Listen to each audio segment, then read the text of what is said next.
Mr. Speaker, I now yield 45 seconds to the distinguished gentlelady from Minnesota, Ms. Omar. The distinguished lady from Minnesota is recognized for 45 seconds.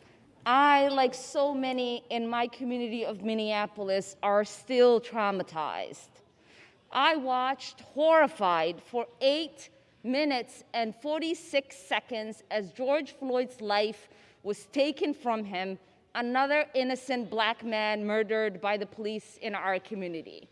Time and time again, we have witnessed the people who are sworn to protect our communities abuse their power. My city is not an outlier, but rather an example of the inequalities our country has struggled with for centuries. Brutality against unarmed black men and women is not a new phenomenon. Today, we find ourselves at a crossroad. Will we have the moral courage to pursue justice and secure meaningful change? Gentlelady's time has expired. Or will we succumb to this moment? The gentlelady's time has expired. The gentleman reserves. The gentleman from Ohio is recognized. Thank you, Mr. Speaker. I yield 1 minute to the gentlelady from Minnesota, Ms. Fishbach. The gentlelady from Minnesota is recognized for 1 minute. Thank you, Mr. Speaker, and thank you to my colleague from Ohio for yielding. Here we go again, about to vote on a divisive bill being pushed through by the majority without any Republican input. Disguised as accountability, this bill hinders law enforcement's ability to do their jobs. It limits the readiness of law enforcement and demonizes an entire profession for the actions of a few. A bill for my Minnesota colleague, Mr. Stauber, a former police officer himself, accomplishes many of the aims of this bill before us today and has bipartisan support from the stakeholders involved. But Democrats rejected it, picking partisanship over real reform to help and improve law enforcement. We do not deny there is work to be done, but the path to getting it done is working together to ensure that law enforcement develops the necessary tools to keep our communities safe and protect the rights of people they serve. I urge my colleagues to vote no and work on a bill that will really help law enforcement and the citizens.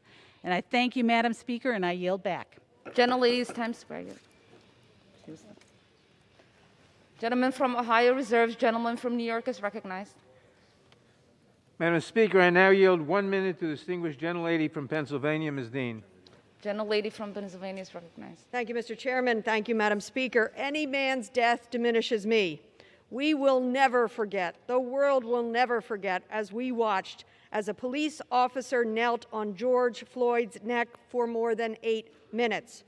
George Floyd cried out for his mother, saying, "Mama, mama, mama, mama, mama, I can't breathe.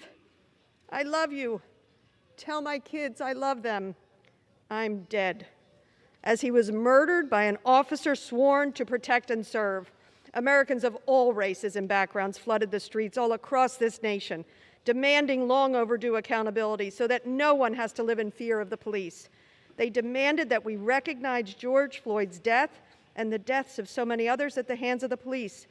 These killings have left the black community, and much more importantly, our entire community, traumatized and scarred.